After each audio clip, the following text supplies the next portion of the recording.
صل على رسوله الكريم. أعوذ بالله من الشيطان الرجيم. بسم الله الرحمن الرحيم. الحمد لله وكفى والسلام على عباده الذين اصطفى خصوصا على محمد المصطفى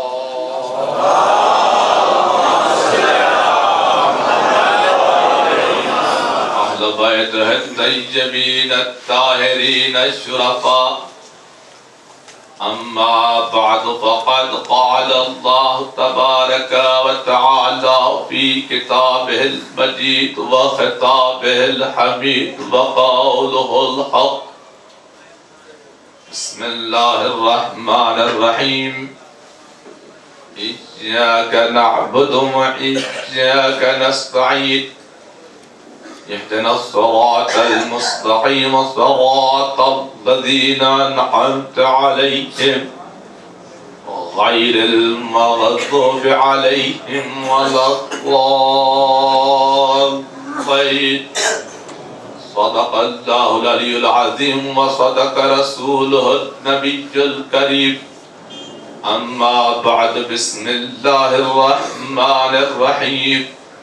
إنما يريد الله ليذهب عنكم الرجس أهل البيت ويطهركم تطهيرا.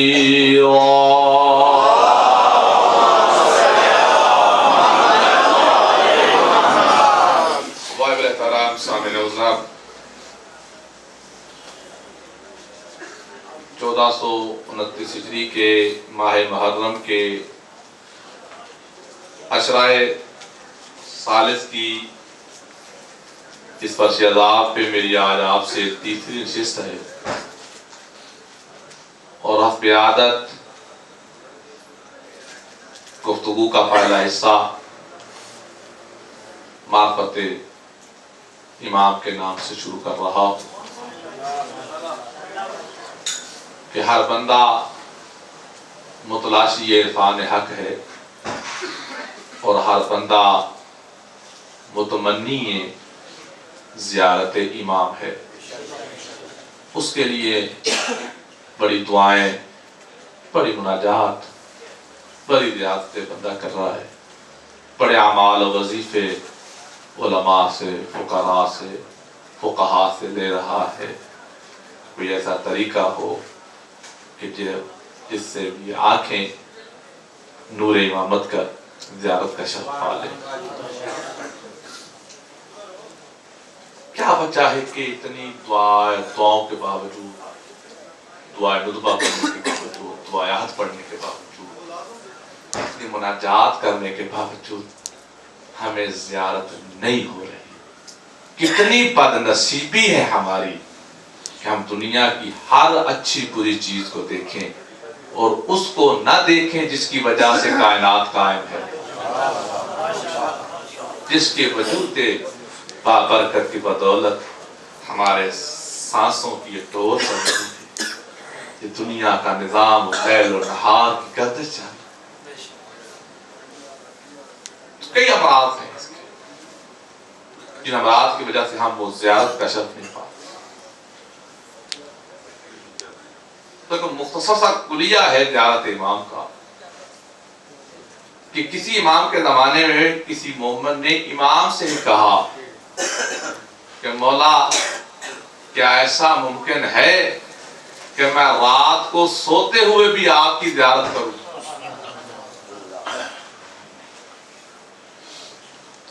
کیا ایسا ممکن ہے کہ مجھے عالم خواب میں بھی آپ کی زیارت نصیب رہے؟ فرمایا ہاں ہے، لیکن اس کا ایک طریقہ ہے، اس کے لیے تو عمل کر. کہا مولا کیا عمل کروں؟ کہا ایسا کر تو پانی پینا چھوڑ دے. توجہ کرنا، ذہن کس طرف لے جانا، زیارت امام پوری ہو. تو ایک مومن نے امام سے التماس کی کہ مولا کیا ممکن ہے کہ عالم خواب میں بھی میں آپ کی زیارت کرتا رہوں؟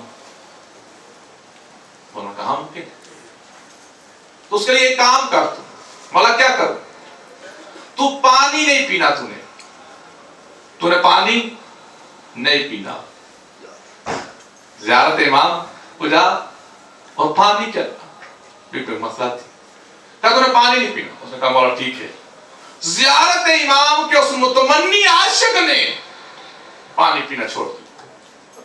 شدت پیاس ہے، پانی نہیں پیا، حلق خشک ہو گیا ہے، پانی نہیں پیا، زبان پہ کانٹے آ گئے ہیں، پانی نہیں پیا، ہونٹوں پہ خشکی ہے، پانی نہیں پیا اس مومن نے سارا دن پانی. اور رات کو جب سو گیا نا تو خواب میں اسے پانی ہی پانی نظر آیا.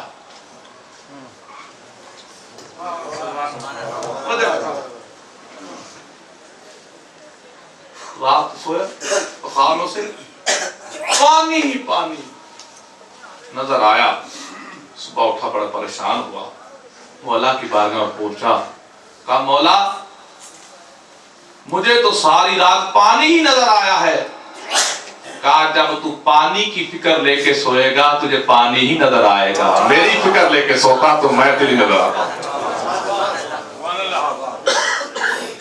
چھوٹا سا میں نے آپ کے سامنے حل پیش کیا ہے زیارت امام کا.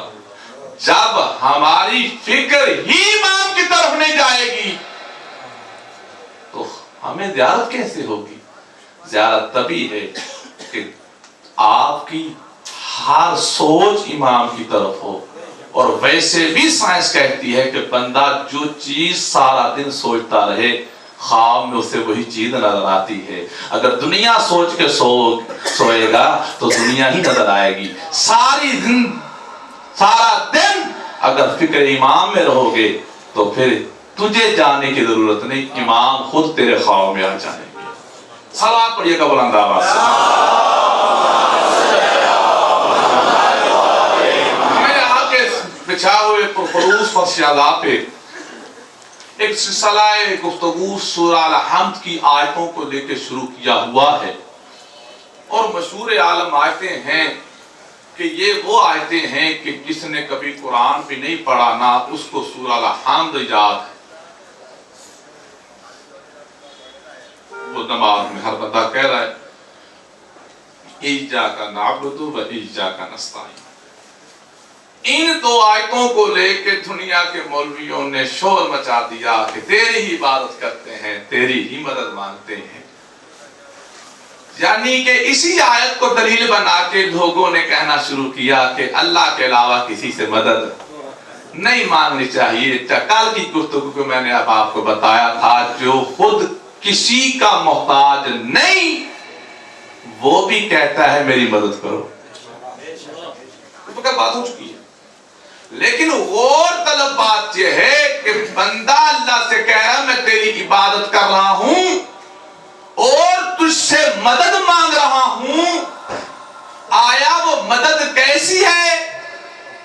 چندے والی، اولاد والی، دنیاوی مدد نہیں. فوراً ہی اللہ کہہ رہا ہے کہ مجھ سے جو مدد مانگنی ہے وہ مدد کیا ہے؟ اہدنا الصراط المستقیم، کہ اللہ تو میری مدد یہ کر کے میں سیدھے راہ پہ رہوں. تیری میں عبادت کر رہا ہوں اور عبادت کے دوران تجھ سے مدد مانگ رہا ہوں. وہ مدد یہ ہے کہ تو مجھے سیدھے رستے پہ، کوئی کہہ رہا ہے دکھا، کوئی کہہ رہا ہے چلا، کوئی کہہ رہا ہے قائم رکھ. یہ تو اپنے اپنے ذہن کی بات ہے. جسے نظر نہیں آیا وہ کہہ رہا ہے دکھا، جسے چلنا نہیں آ رہا وہ کہتا ہے چلا، جسے قائم مل گیا ہے وہ کہتا ہے قائم ہی رکھ.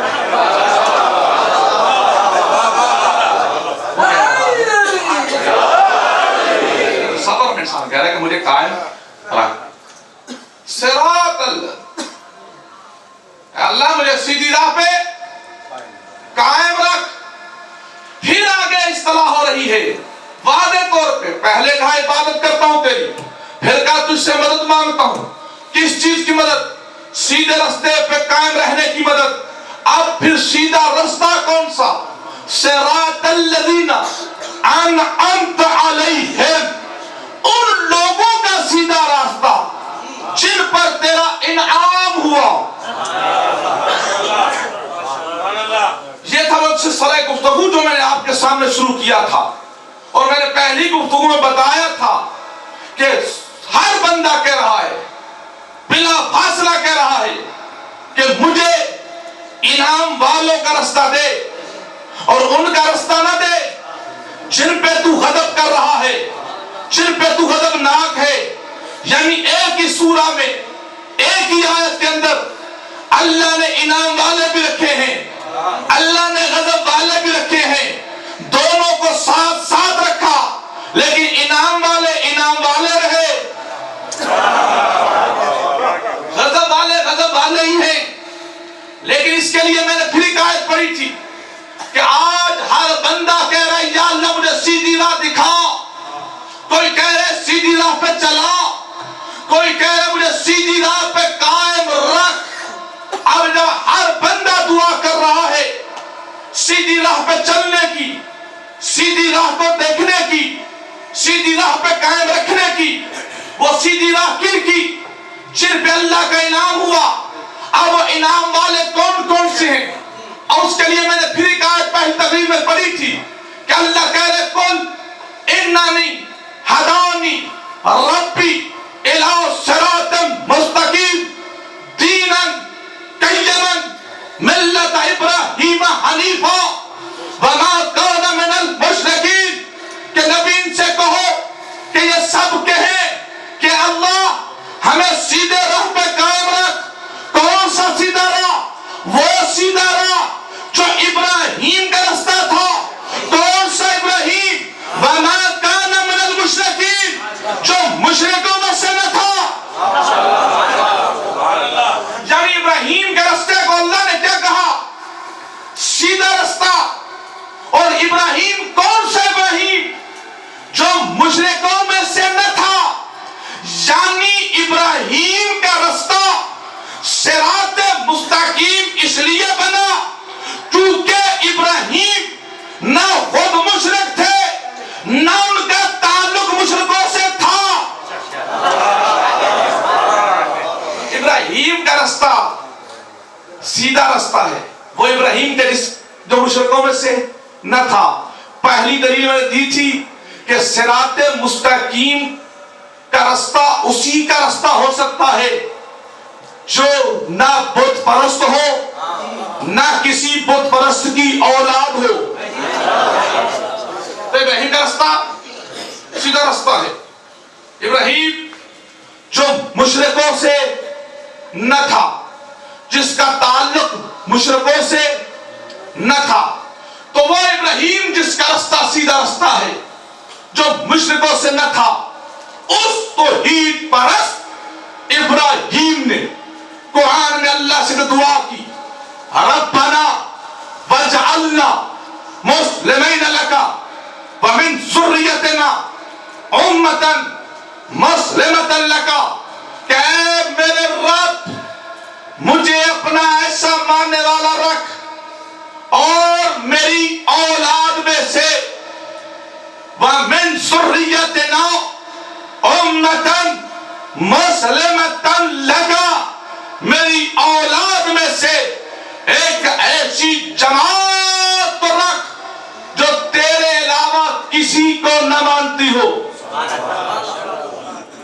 توحید پرست ابراہیم نے جس کے راستے کو اللہ نے صراط مستقیم کہا، اور جس کی خاصیت یہ پیش کی کہ وہ مشرکوں سے نہ تھا، اس ابراہیم نے دعا کی کہ مجھے اپنا ماننے والا رکھ اور میری اولاد میں، میری ذریت میں، میری آل میں ایک ایسا سلسلہ قائم رکھ جو تیرے علاوہ کسی کو نہ مانتا ہو۔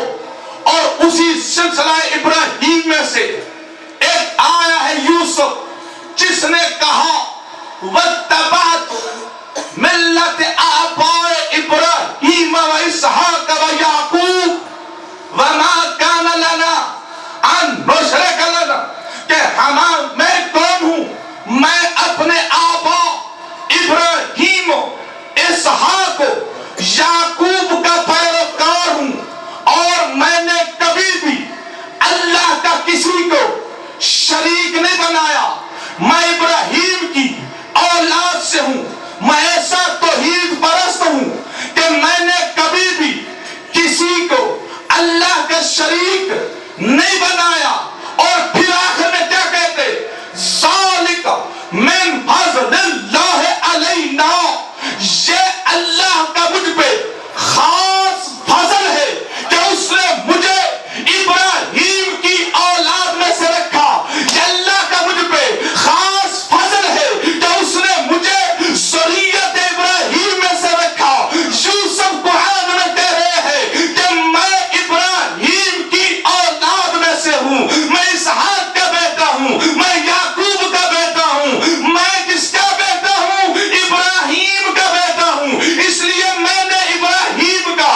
جائیے, کافی جگہ ہے آگے آگے کچھ کا مومن کے لیے جگہ کم ہے. صلوات پڑھی بلند نادا آواز سے میرے قریب آ جائے.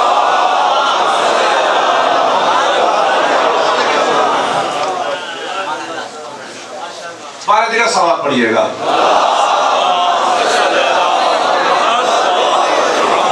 ایک بات سامعین محترم ناراض نہ ہونا, ایک بات بتا دوں تو بڑا فرق ہے یہاں میں اور پاکستان میں. وہاں لوگ ہمارے مولوی کے منبر کے پاس بیٹھنے کے لیے لڑتے ہیں اور یہاں لوگ دور ہونے کے لیے لڑتے ہیں. صلوات پڑھی بلند آواز سے قریب آ جائیے.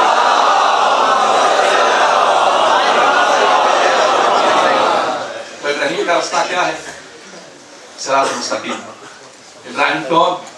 جو مشرکوں سے نہ تھا, اور اس سے ابراہیم نے کہا تھا کہ میری اولاد میں سے, میری ذریت میں ایک سلسلہ رکھ جو تیرے علاوہ کسی کو نہ مانتی ہو.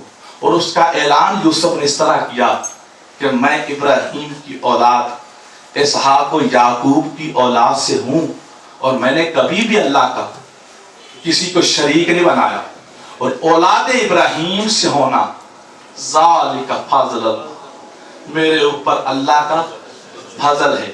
تو جو ابراہیم کی اولاد سے ہونا اللہ کا فضل سمجھے اسے یوسف کہتے ہیں. جو اولاد ابراہیم ہونے پہ اللہ کی حمد کرے اس ہستی کو کیا کہتے ہیں؟ ابو طالب. تو ابو طالب کون ہے؟ ذریت ابراہیم. ابو طالب کون ہے؟ یوسف کون ہے؟ ذریت ابراہیم. ابو طالب کون ہے؟ ذریت ابراہیم. ابراہیم کون؟ خود صراط مستقیم. نماز پڑھتے سن, نماز میں کہتے صراط, اللہ سیدھی راہ دے. کون سی راہ؟ جن کی طرح نام اس پہ بات کرتے ہیں, لیکن ابراہیم خود ہیں صراط مستقیم. یوسف آل ابراہیم, ابو طالب آل ابراہیم. ابو طالب تک آل ابراہیم ہے.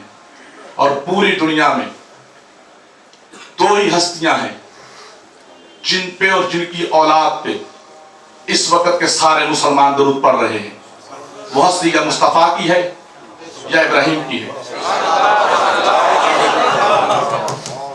نماز پڑھتے ہوئے دو ہستیاں ہیں جن پہ سارے مسلمان التحیات کہتے ہوئے پڑھتے ہیں. کیا؟ اللہم صلی علی محمد وعلا, یہ ہم تو نہیں کہتے لیکن وہ بولتے ہیں, وعلا آل ابراہیم. اللہم صلی علی محمد وعلا آل محمد کما صلیت علی ابراہیم وعلا آل ابراہیم انک حمید مجید. کہ اللہ تو درود بھیج محمد پر اور اس کی آل پر اس طرح بھیج جس طرح تو نے ابراہیم پہ بھیجا تھا اور ابراہیم کی آل پہ بھیجا تھا. انک حمید مجید, تو بہترین حمد کرنے والا ہے, تو بہترین تعریف کرنے والا تو ہے. اب ساری دنیا کے مسلمان درود پڑھتے ہیں تو درود میں کیا کہتے ہیں؟ اللہم صلی علی محمد وعلا آل محمد کما صلیت علی ابراہیم وعلا آل ابراہیم انک حمید مجید.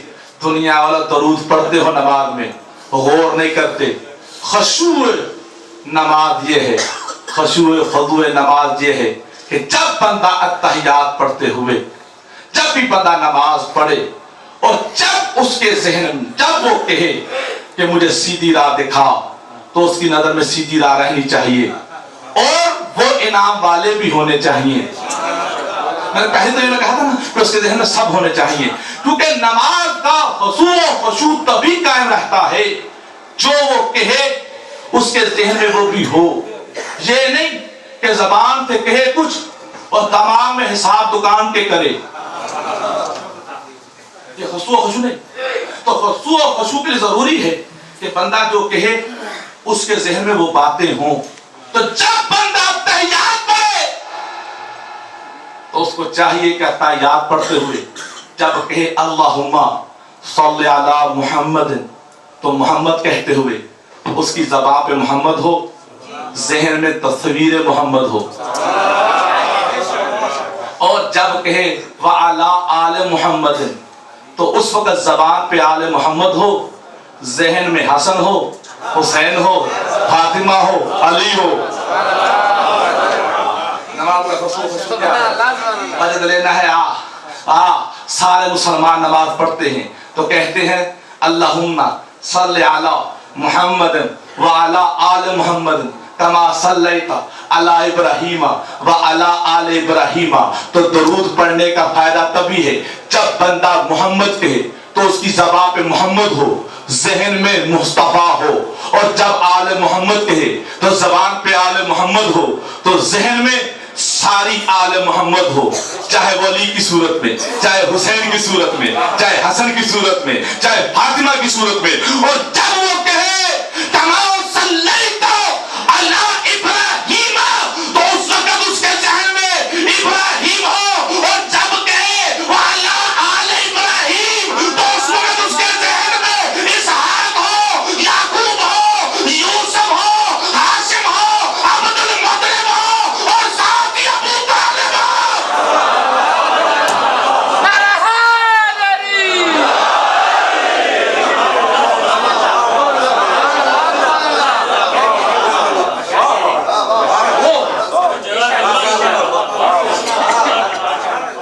جب تک اس کے ذہن میں وعلی آل ابراہیم کہتے وقت ہاشم و عبد المطلب و ابو طالب نہ ہو، اس کی نماز نہیں رہتی۔ اور دنیا والوں خود فیصلہ کرو، اور جس ابو طالب کے تصور کے بغیر تمہاری نماز نہیں ہوتی وہ ابو طالب خود بے ایمان کیسے رہا؟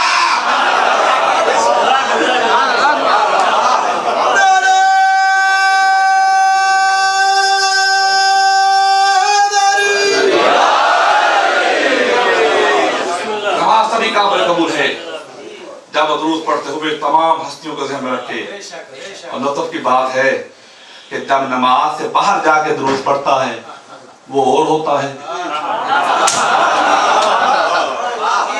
آپ دیکھیے دنیا میں جب نماز میں پڑھتا ہے تو آل ہی آل، جب باہر جاتا ہے تو درود بدل جاتا ہے۔ دنیا والا درود وہی ہے جو نماز میں ہے۔ اب آئیے درمن تو ابراہیم کا رستہ سیدھا رستہ ہے۔ ہر بندہ کہہ رہے ہے صراط الذین اہدنا الصراط المستقیم، اللہ مجھے سیدھی راہ دے، مجھے سیدھی راہ دکھا، مجھے سیدھی راہ پہ چلا، مجھے سیدھی راہ پہ قائم رہتا۔ کون سی سیدھی راہ؟ ان لوگوں کی سیدھی راہ جن پر تیرا انعام ہوا۔ تو اللہ نے سیدھی راہ دکھاتے ہوئے سورہ انعام میں بتایا کہ ابراہیم کا رستہ سیدھا رستہ ہے، ابراہیم صراط مستقیم ہے۔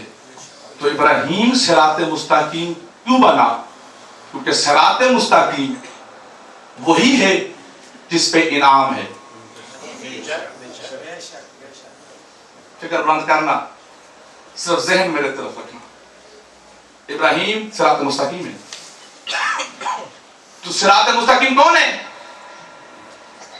صراط الذین انعمت علیہم، صراط الذین انعمت علیہم۔ صراط مستقیم اسی کا رستہ ہے جس پر اللہ کا انعام ہوا ہے۔ اب وہ جو انعام ہے اسے سمجھ لو، تمہاری نماز صحیح ہو جائے گی۔ جب تک بندہ انعام کو نہ سمجھے، ابھی تک انہیں انعام کو نہیں سمجھا۔ کیا سمجھو انعام؟ رزق دیا ہو، دولت دی ہو، اولاد دی ہو، یہ انعام ہے؟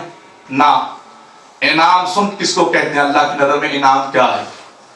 وَإِذِ ابْتَلَىٰ إِبْرَاهِيمَ رَبَّهُ بِكَلِمَاتٍ،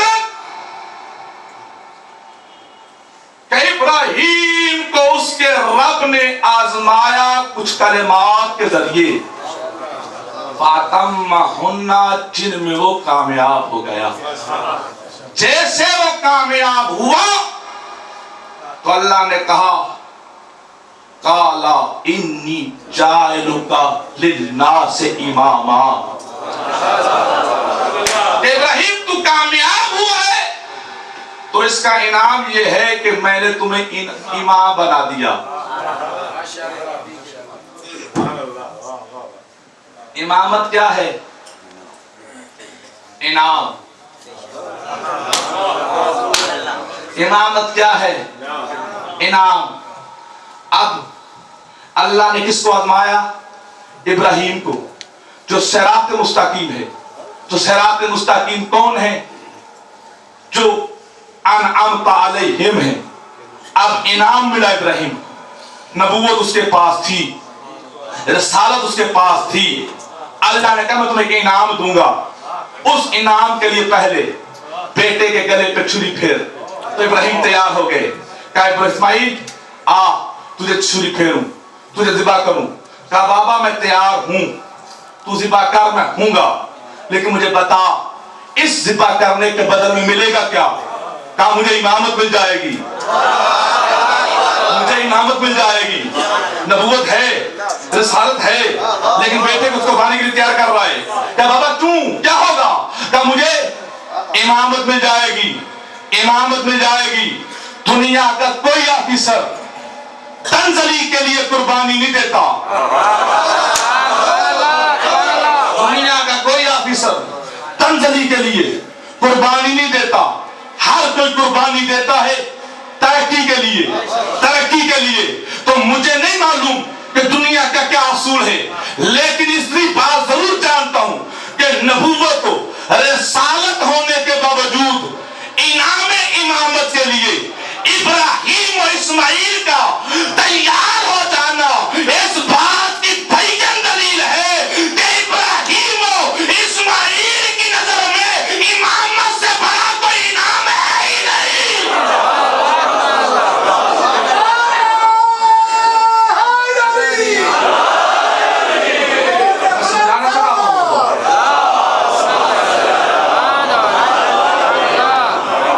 میں سمجھانا سکا آپ لوگوں کو. تنزلی کے لیے کوئی قربانی دیتا، ترقی کے لیے، عہدہ بڑھانے کے لیے. جن کے پاس نبوت اور رسالت پہلے ہی ہے ان کا قربانی کے لیے تیار ہونا اس بات کی بھیجن دلیل ہے کہ ان کی نظر میں امامت سب سے بڑا انعام ہے. تو اس سب سے بڑے انعام کو پانے کے لیے ابراہیم نے بیٹے کی قربانی قبول کی. تو اللہ نے کہا ابراہیم تو کامیاب ہوا اور میں نے تجھے سب لوگوں کا امام بنا دیا. تو عزیزان من، ابراہیم کو جو انعام ملا اس انعام کا نام امامت ہے. ابراہیم نے جو انعام پایا اللہ سے اس انعام کا نام امامت ہے. اور ابراہیم کے راستے کو اللہ نے صراط مستقیم کہا ہے. اور صراط مستقیم وہی لوگ ہیں جن کو اللہ نے انعام دیا ہوا ہے. تو جب تم صراط الذین انعمت علیہم کہو تو اس وقت ذہن میں ترجمہ یہی رکھنا کہ اللہ مجھے ان لوگوں کا راستہ دکھا جنہیں تو نے امامت دے رکھی ہے. تکبیر، نعرہ رسالہ،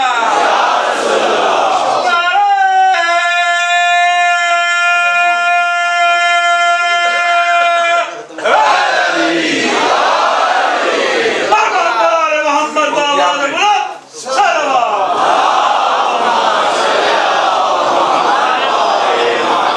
اہدنا الصراط المستقیم. اللہ میں سیدھی راہ پہ قائم رکھ. کون سی سیدھی راہ؟ صراط الذین انعمت علیہم، ان لوگوں کی راہ جن پر تو نے انعام کیا ہے. تو ابراہیم کو جو انعام ملا تھا وہ انعام امامت ہے.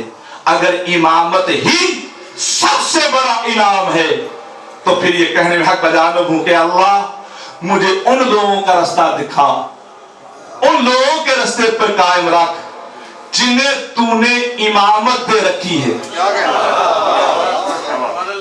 تو پھر جب بھی کہو تو ذہن میں تصور رکھ کے کہو کہ اللہ مجھے ان لوگوں کے راستے پہ قائم جنہیں تو نے امامت دے رکھی ہے، جنہیں امامت دے رکھی ہے ان کے راہ پہ قائم رکھنا، جنہیں تو نے ضلالت دے رکھی ہے ان کے رستے پہ قائم نہ رکھنا،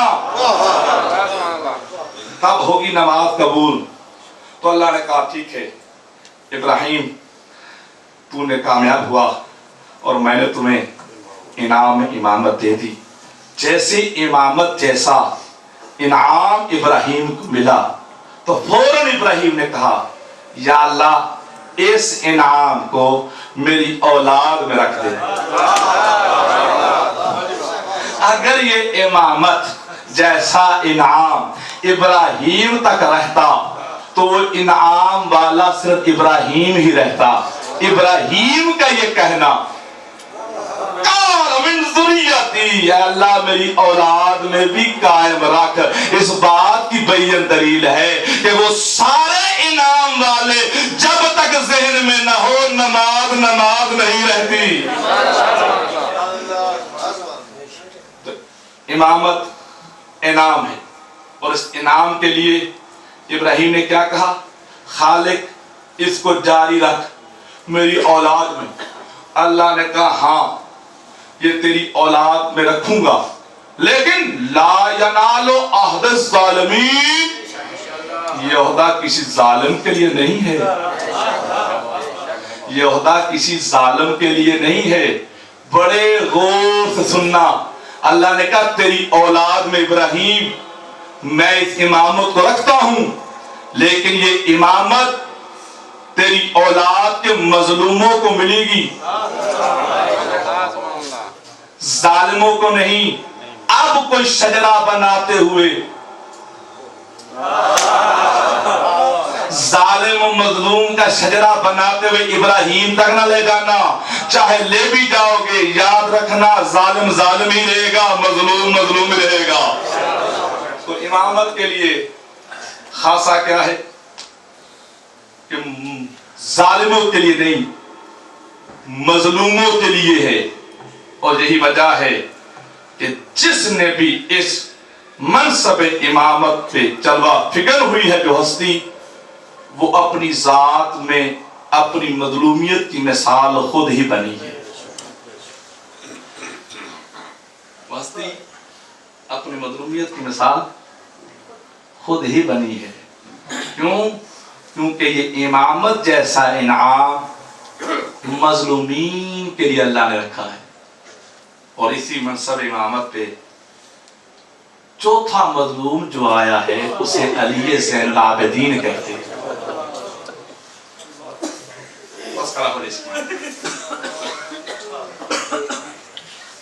چند دقیقے منصب پہ امام آیا علی زین العابدین، کتنا بڑا مقام ہے۔ ایک مومن آ گیا، مولا غریب ہوں اور غربت کی فکر نہیں، مولا مقروض ہوں قرضے کی فکر نہیں، لیکن مولا فکر یہ ہے کہ لوگ مجھے تانے دیتے ہیں کہ تیرا امام دنیا کا مالک ہے اور تجھے کچھ دیتا نہیں۔ مولا قرضے کی فکر نہیں، غریب ہوں تو غربت کی فکر نہیں، فکر یہ ہے کہ لوگ تانا زنی کرتے ہیں آپ کے نام پہ۔ مولا غریب ہو کے مجھے مر جانا قبول ہے، لیکن آپ کی ذات پہ تانا قبول نہیں۔ اس وقت اس غریب پرور امام نے کیا کیا کہ اپنی افطار و سحر کی خشک روٹیاں اسے دے دی، جا یہ لے جا، جا یہ لے جا، اللہ تیرا قرضہ بھی اتارے گا، اللہ تیری غربت بھی دور کرے گا، ظالموں کا منہ بھی بند ہو جائے۔ خشک روٹیاں لے لی اس نے، اس کو معرفت کہتے ہیں۔ امام کی طرف سے کچھ مل جائے نعمت جان، امام کی طرف سے کچھ مل جائے اسے انعام جان، کیونکہ یہ خود اللہ کا انعام ہے، یہ ہستیاں خود اللہ کا انعام ہے۔ خشک روٹیاں لی، کوئی کمزور ایمان کا مومن ہوتا تو دل میں بڑبڑاتا لیکن بڑبڑایا نہیں. عقیدت تھی کہ مولا جو دیا چوم کے سینے سے لگایا. چاہے خشک ہیں لیکن ہے تو میرے امام کی. لے کے جا رہا ہے, مچھلی فروش نظر آیا, اس کے پاس ایک گلی سڑی مچھلی ہے. اس نے کہا تیری مچھلی گلی سڑی ہے, 2 روٹیاں ہیں میرے پاس, 1 روٹی تو لے لے, یہ مچھلی مجھے دے دے. روٹی خشک دے دی, مچھلی اس سے لے لی. پھر آگے چلا, ایک نمک فروش نظر آیا جس کے پاس خاک آلودہ نمک پڑا تھا. اس مومن نے کہا یہ خشک روٹی لے لے, تھوڑا سا یہ نمک مجھے دے دے تاکہ میں اس مچھلی کو لگا کے کچھ کھا لوں. روٹی خشک دے کے خاک آلودہ نمک لے کے یہ مومن گھر چلا گیا. یقین تھا میرے اپنے مولا پہ کہ مولا نے جو کہا ہے ویسا ہی ہوگا. 3 چاہے خشک روٹیاں ہیں لیکن لفظوں پہ یقین ہے. مولا نے کہا تھا لے جا, اللہ تیری غربت بھی دور کرے گا, اللہ تیرا قرضہ بھی ادا کرے گا. بس امام کے الفاظ کو ذہنوں میں رکھ کے جیسے اس نے مچھلی کو صاف کر کے اس کے پیٹ کو چاک کیا نا, تو قیمتی در نایاب اس موتی اس کے اندر سے برآمد ہوئے. جیسے اس کے اندر سے موتی برآمد ہوئے, درود آل محمد پڑھتے ہوئے سجدہ شکر ادا کر کے کہتے ہیں واہ میرے مولا, کیا انداز عطا ہے آپ کا, کیا انداز سخا ہے آپ کا. بس ابھی سجدہ شکر کر کے اٹھا تھا کہ دروازے پہ تخت الباب ہوا. باہر آ کے دیکھا تو مچھلی فروش کہہ رہا ہے بھائی میری مچھلی پہلے ہی باسی تھی, یہ روٹی بڑی خشک ہے, لگتا ہے تو بہت غریب ہے, یہ روٹی اپنی خشک رکھ لے, میں نے تجھے روٹی بھی دے دی, میں نے تیری مچھلی بھی اپنی مچھلی بھی تجھے معاف کر دی. ابھی وہ روٹی لے کے اندر آ رہا تھا کہ پھر تخت الباب ہوا. دوبارہ دروازے پہ کیا تو کیا دیکھا, وہی نمک فروش کہہ رہا ہے کہ تو زیادہ غریب محسوس ہوتا ہے, یہ خشک روٹی ہم سے کھائی نہیں جاتی, جہاں ہم نے تجھے نمک کو بخش دیا ہم نے تمہیں روٹی بھی واپس کر دیتے ہیں. اب جیسے دونوں روٹیاں جو امام کی خشک تھی چوم کے واپس جا رہا تھا کہ دروازے پہ تخت الباب ہوا. امام کا غلام کہہ رہا تھا, امام کہتے ہیں تیرا کام ہو گیا ہے, یہ ہماری روٹیاں دے دے, سے ہمارے علاوہ کوئی کھا نہیں سکتا.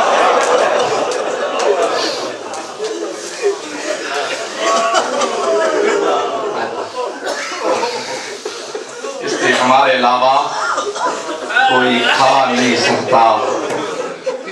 اور دنیا کے سلطانوں کو دیکھنے والوں آؤ ایسا غریب پرور سلطان دکھاؤ کہ جس کی آنکھوں میں آنسو ہے جو خون بن کے گرتے. سید الساجدین کہا گیا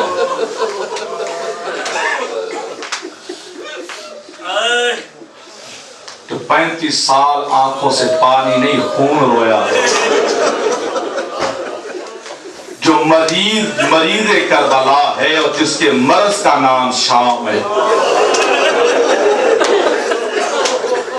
اور جس کا احترام لوگ اتنا کرتے ہیں کہ کوئی قصاب امام کی موجودگی میں جانور کو ذبح نہیں کرتا, کوئی قصاب امام کی آمد پہ اوزار سامنے نہیں رکھتا, ہر کو قصاب چھپا لیتا.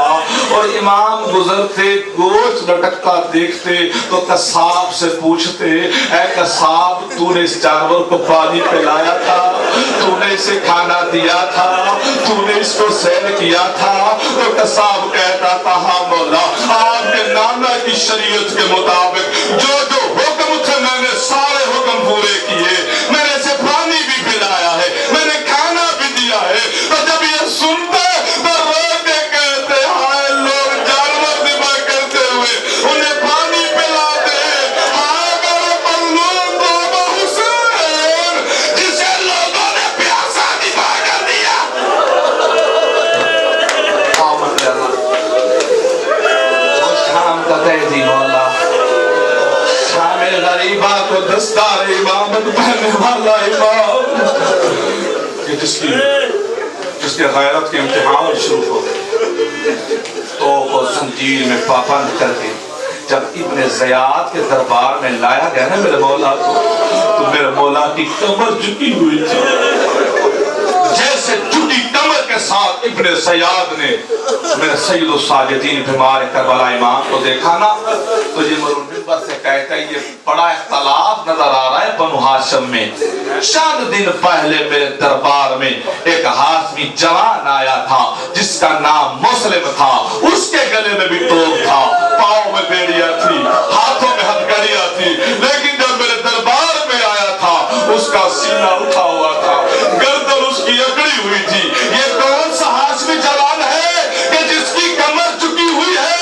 تو مولا سجاد رو کے کہتے ہیں ابن زیاد, مسلم کا حق تھا تیرے دربار میں سینہ اٹھا کے آتا, کیونکہ مسلم کے ساتھ پھپھیاں قید نہیں تھی.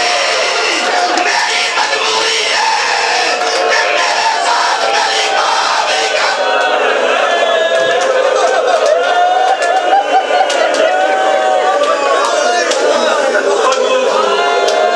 میری مجبوری ہے, میرے ساتھ میری پھپھیاں قید ہے.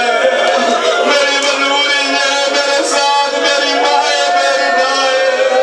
آ گیا شام, وہ ایسا شام آ گیا کہ وقت آخر جب زہر مل گئی تھی اور جب تک زندہ رہا, ہائے شام, ہائے شام کہتا رہا. دنیا سارے نوحے پڑھتی ہے, شام کے نوحے پڑھتی ہے, لیکن سجاد جو نوحہ پڑھتے تھے وہ یہی کہتے تھے کاش میری ماں مجھے نہ جانتی, نہ شام کا دربار ہوتا, نہ میری پھپھیوں کا سر ہوتا.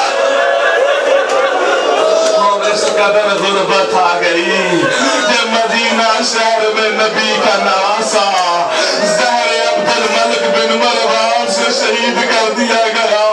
اور باقر مولا نے اپنے بابا کو غسل دیا.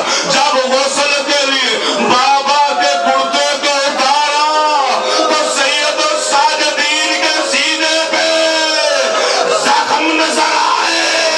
مولا باقر نے منہ پیٹا. لوگوں نے پوچھا مولا یہ آپ کے بابا کے ہاتھوں اور سینے پہ کس چیز کے نشان ہے؟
دشوار ہے عابد بیمار ہے عابد بیمار ہے عابد بیمار ہے عابد بیمار ہے عابد بیمار روتی تھی سکینہ تو جگر ہوتا تھا پانی اور ظلم کے بانی اور ظلم کے بانی کرتے تھے جفا ایسی کہ جی نہ ہوا دشوار ہے عابد بیمار ہے عابد بیمار ہے عابد بیمار ہے عابد بیمار یا حسین یا حسین